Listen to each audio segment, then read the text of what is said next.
Hey everybody, Bowling Fool here. What I thought I'd do for this video is do something a little bit different. So I got the Rotogrip Rockstar at the Bowler's Mart deal a few months back for 89 bucks. If any of you guys got that same deal, you're just as stoked as I was, right? But as I noticed when I did my layout, my track goes directly over my logos, right? And I don't know if that's why I'm not a real big fan of the shape of this ball. I've had to sand this numerous times and it just doesn't shape anything like my Phase 2, which my Phase 2 is a very tried and true ball. I love the shape of that ball. So this one shapes a little bit differently. So we're gonna match up the layout with the Phase 2 that I have. What I did on here is I did a 4.5 inch pin to pap, and I'm gonna go 4-inch pin to pap. I think the 4.5 just made it go a little bit longer than I'd like. I do like this ball. I really don't want to get rid of it. So I'm going to show you the step-by-step process of what it takes to get this ball. Take the inserts out, drill these out, plug it up, and drill it up for a new layout. So the first step we're going to do is we're going to take the KR Strike Force insert removal tool and just slide that in there like that and twist it as you're going down. And this will break up all the glue that you used on the inserts, right? And maybe turn it the other way until you start to see it come out. And that's it, right? These grips are pretty new. I had, like I said, 15 games on this ball, so I can reuse these grips. And then turn it the other way, and boom, just like that, okay? If you don't have this tool, you can probably use screwdrivers, but you risk damaging the outer edge of the finger holes. So I would recommend buying one of these. They're around 30 bucks. They make them in different sizes. I believe they make them in 31/32 and 7/8 if you have lady grips. And so we've got the finger grips out. The next thing we're going to do is put it on the drill press and drill these holes out a little bit bigger. What we're going to do before we put it on the mill press is we've got our Turbo Pro Sect here. We've got our grease pencil. These are Pika dry pencils, in case you're wondering. And we're going to draw our vertical line.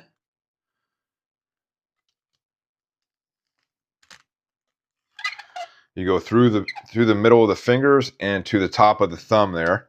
And then we're going to line this up.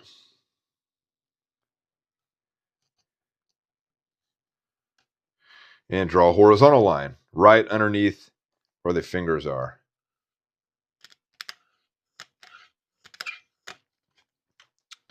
So we'll be able to drill in these holes perfectly. All right, so we got our ball. We put it on the drill press. We'll put our top on here. It's the version 2.5 jig that I currently have for sale if anybody's interested. I have a bunch left.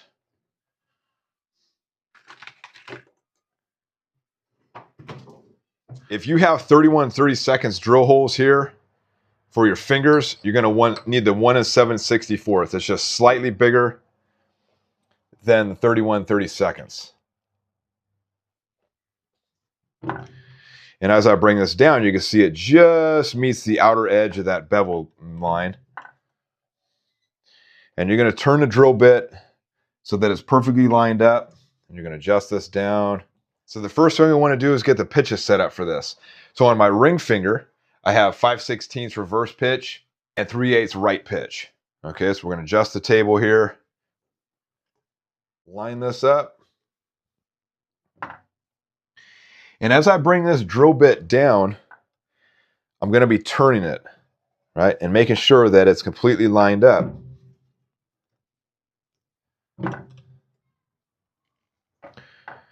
And it's just going to be cutting the outside of that hole. And that way when you get it all lined up, you don't have to drill a whole bunch of different times. It's just one and done. And that looks lined up to me. We'll tighten this jig down. And we're just going down about halfway. We're not going down all that far. All we're trying to do is get this outer edge sharp and drill out the excess glue that was inside there. All right, so now we're going to go to our middle finger, and that's 5/16 reverse pitch and 5/16 left pitch. Okay, so we already got the reverse pitch set in. We're going to go 5/16. Tighten it down.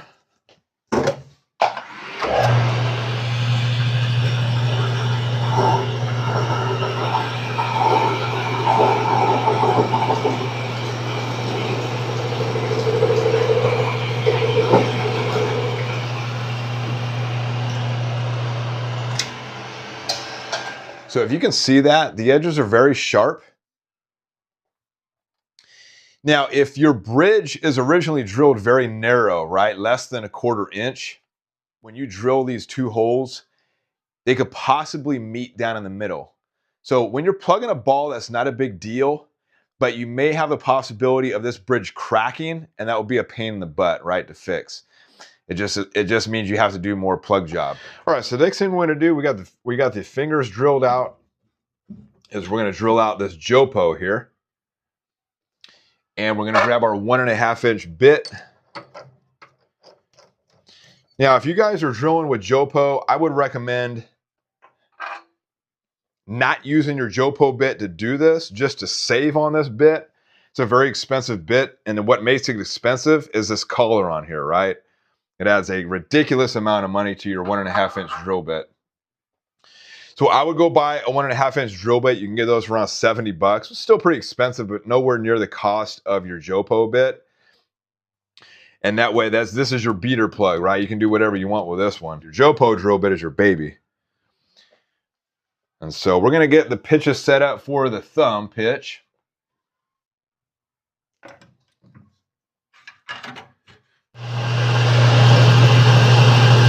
Just go nice and slow.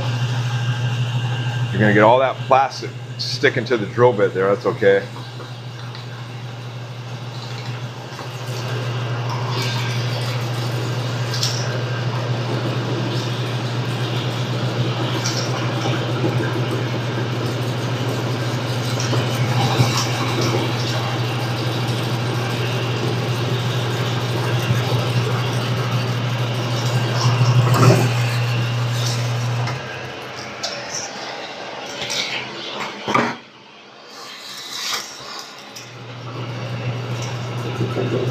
Then you'll keep drilling down there until you see a little bit of the ball material come out. You'll see all the plastic come out, and then you'll see the ball material. And that's when you know you've gone down far enough. And there we go. Just double check all the way around there. And we just have a little bit of plastic in there. It's not a big deal. I'm going to get a little screwdriver and just kind of see if I can chip any of it out of there. See if the whole thing comes off. It actually comes off pretty well. We have colder weather outside. It's around 60 degrees. In the garage, it's around in the 50s. So when we use the plug material, it's going to take a little bit longer to set, right? So luckily, I'm in no rush. But we got circle quick dams. You can use a whole bunch of different things. You can use plumber's putty if you wanted to do that. I'm going to use these until I get rid of them all, and then I'll go to plumber's putty. And this is just the prep work for plugging, right? First thing you have to do.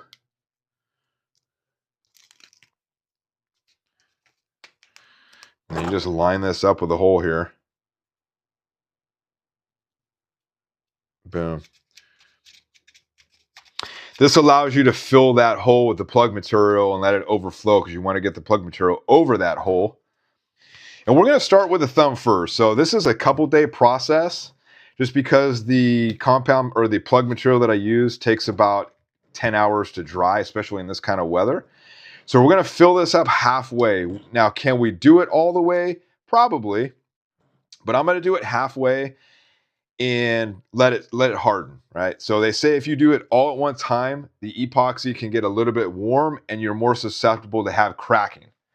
So I usually do half and half. I do half, I let it dry, and then I'll fill up the other half with the actual color of the ball to match. And then I'll move on to the fingers. Same thing with the fingers as well, too. All right, so this is what I have remaining of the Storm Thunder plug. We're going to go ahead and use the Storm Thunder plug, just use it all up. And this is a 2-to-1 ratio, right? So all I'm going to do is mix the compound. Let's do 1 pump with the compound.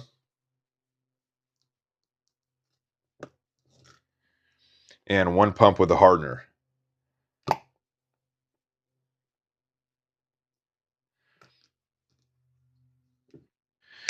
what we're going to do next is we're going to stir this up. Are we worried about a lot of bubbles in this part of it? No, not really. Stir this for about 5 to 7 minutes. You can wear a mask. You can make sure you open up all your windows, right? Don't do this in your bedroom with all the windows and doors closed and no circulation. All right, so we've been mixing this for just over 5 minutes. I think it's pretty well mixed. Now, these are the leftovers, right? These are the leftover dried up pieces when I had too much, poured it in here. So you can use these, right? And you put these in, throw them in there.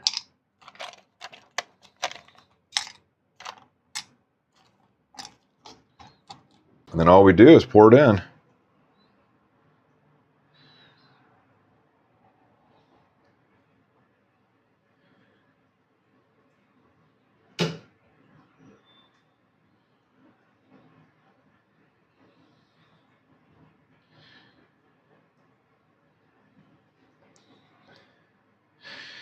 And then we have a whole bunch of leftover here, so we'll just pour these in, and then we can reuse these later. All right, so I just filled it up just to the cover stock. That's pretty much all you need to do with a clear. You'll see bubbles starting to come out. You can just kind of tap on the ball. You can move it around like this because you have those old pieces in there. Make sure there's no air pockets in there. You can see the air coming out of there. You can take a torch. Just quick hits with the torch. Nothing too crazy. Now we play the waiting game, right? So we wait about 10 hours and this should be dry. All right, so this is the following morning and you can see that's all hard and dried, okay? So what we're gonna do now is we're gonna work on the fingers. And this is the leftover that I poured into the silicone ice trays. You can just peel these out. And now I have extra pieces that I can put in here. And this is good too to know that when this is dry, because these will be completely hard. And if you don't let them dry completely, you can actually bend these, which I can't. So I know this is completely cured. When you do get this silicone ice tray, when you fill up the leftover, you know, you can make different sizes. You don't have to fill this hole up all the way. That way you get different sizes. Because if you fill this all the way up to the top, like these big ones are going to have a hard time fitting in the finger holes there. All right, so we get the oval quick dams here.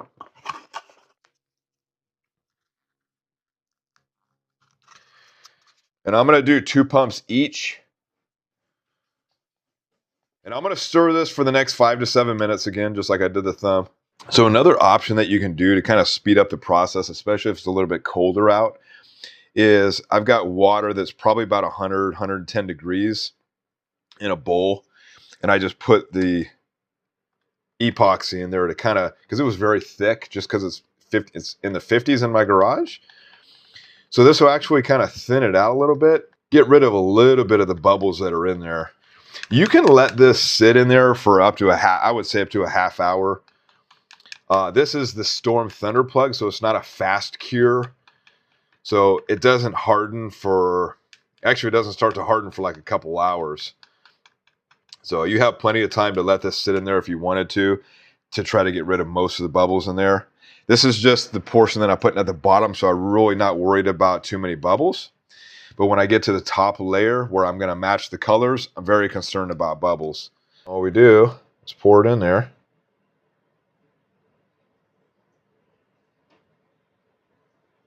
And that's it. So we just let that sit and dry all day.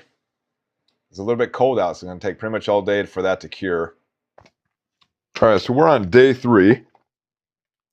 And make sure that the leftover is hard and doesn't bend. Very hard, so we know these are cured.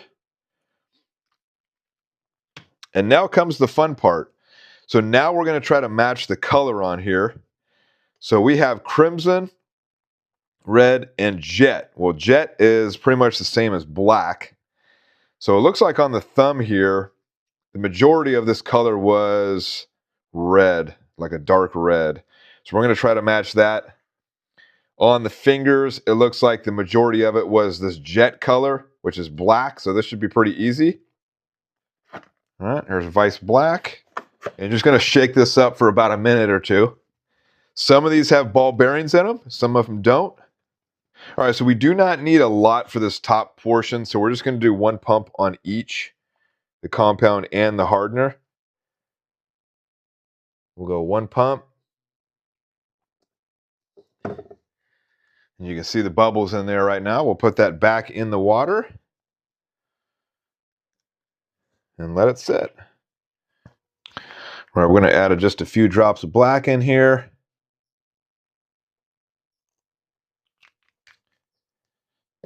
We got our stir stick. We'll put it back in the warm water and just stir it up. And now we pour it in the top.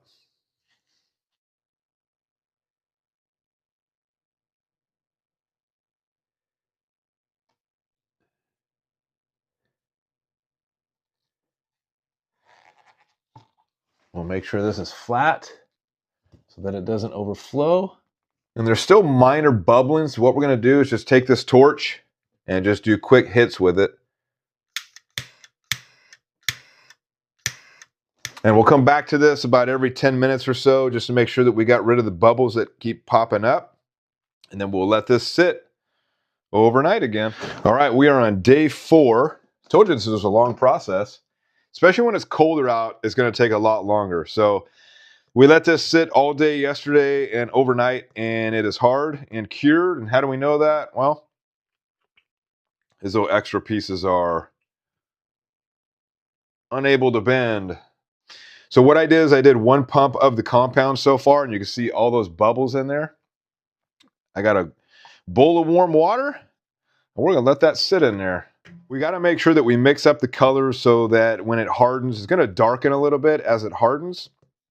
So we don't want to get that color exactly on the dot right there. But I think what I'll do is I'll just do a red. I'm not going to worry about the black. So we got this sitting for about 5 minutes. This is just the compound.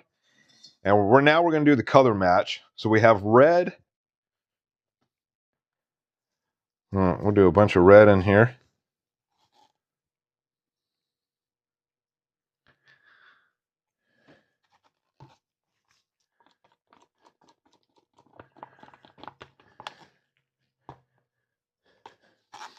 And I usually do a little bit of white, maybe like 1 drop of white. Still a little too bright, so what I'm going to do is I'm going to do maybe a half drop of black. Got to be very careful with black. All right, we're getting close. I'm doing another drop of black. Let me go 1 drop of white, make it a little bit lighter. I usually tend to put a lot of white in my mixtures. And we put this back in the warm water and just mix away. The Rockstar kind of looks like the Crimson Jackal. Very close in colors. So we've been mixing this for just over 5 minutes now. And we pour it in, nice and easy.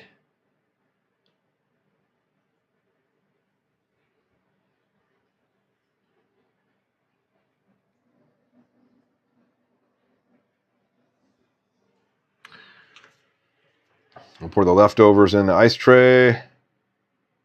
And you want to make sure that this portion of the plug material is completely over the ball. If you make it too low, when you go to cut the plug down, you may have a divot inside, and that's one thing you don't want.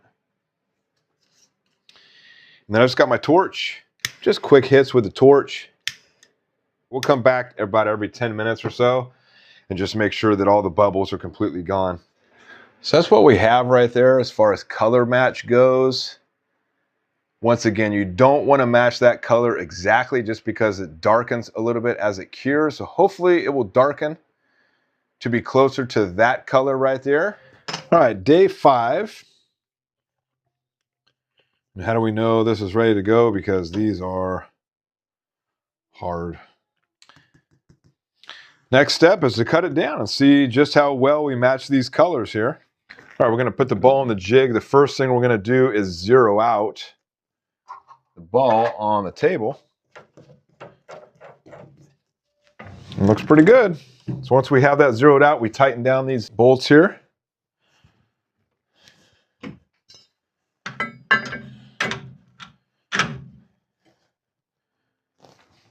Bring this down, make sure it lines up. cover here so that all the pieces don't go flying everywhere.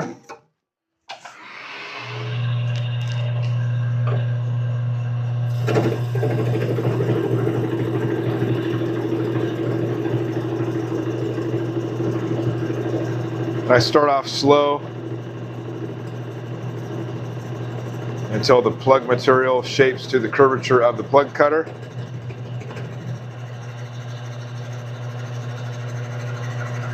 And as it starts to shape, I can press down a little bit more.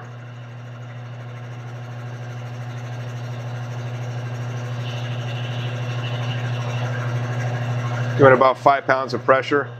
I'll stop it just to clean it out real quick. Very messy.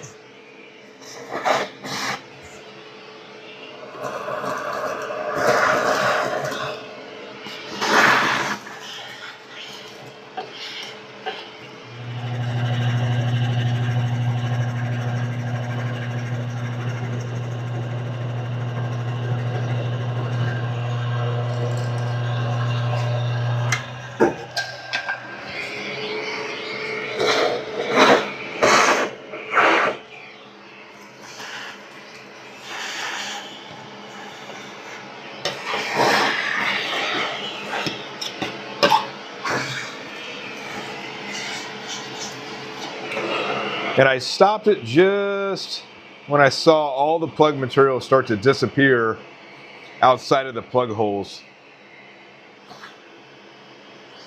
Don't need to press down super far. Just in case you aren't zeroed out 100%, you'll start gouging the ball. Now we're going to cut down the thumb.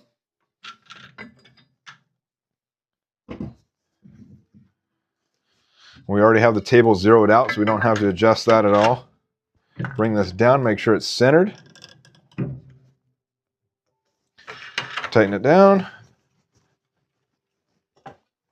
And same thing, bring that there.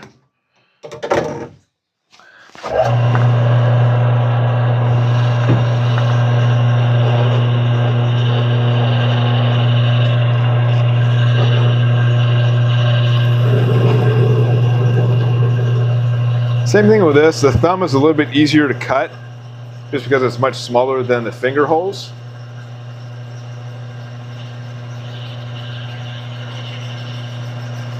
And I'm putting about 5 to 10 pounds of pressure on the handle here.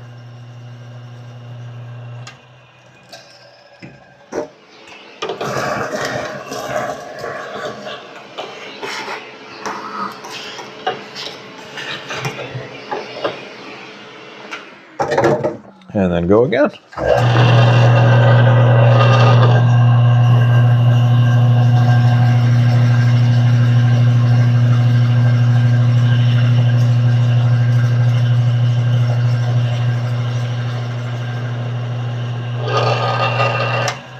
Whoa.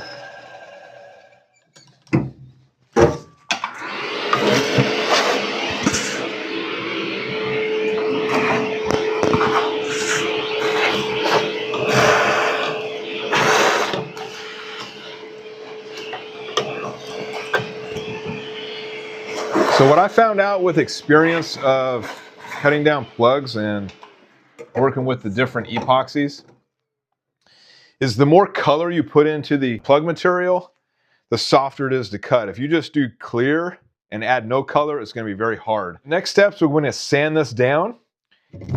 All right, so what we're going to do is we have a spray bottle. We have all our different sanding pads. So I'm going for 300, 500, 800, 1,000, 1,500. And that's where I'll stop right now. Spray it with a little bit of water to preserve your pads. And we start with the 320. All right, I'm going to move up to the 500.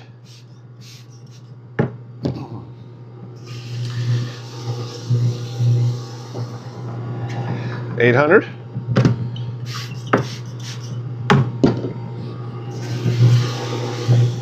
$1,000.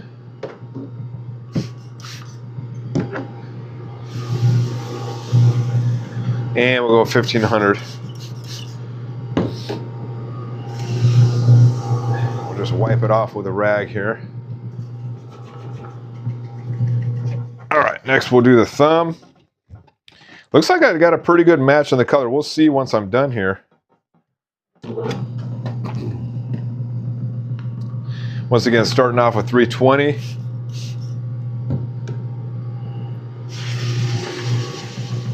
$500.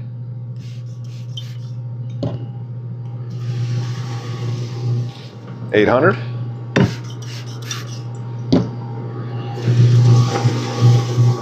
$1,000.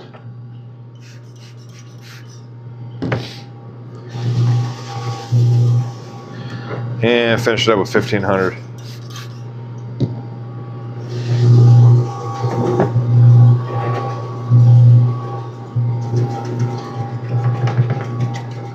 Came out a little bit lighter than I'd like.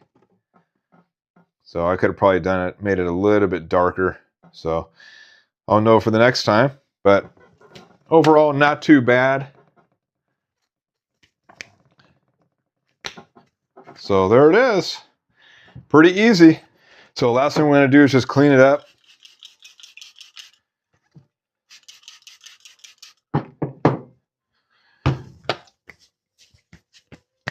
And there you have it, folks. So we have one RotoGrip Rockstar from start to finish on how to plug up the holes in your ball and get it ready for the next drilling. So that's my next step. Like I said, the color match wasn't all that great. The black looks pretty good. Black's pretty easy to do. This way you don't have to throw away the balls. If you don't like them, just plug them up, put a new layout on them. You got a brand new ball again.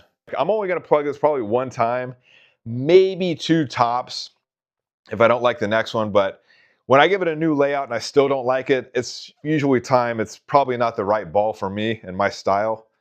And that's when I'll get rid of it. Just keep in mind too, when you do plug the ball like this, you void all warranties for the ball. So if you guys enjoyed this content, you know, plugging up the balls from start to finish, be sure to leave me a comment down below and let me know. And I'll try to do more videos like this in the future and just show you how easy it is. If you got your own stuff in your garage, how easy it is to do this stuff. It's not too hard. So if you guys enjoyed this content, make sure to let me know down in the comments.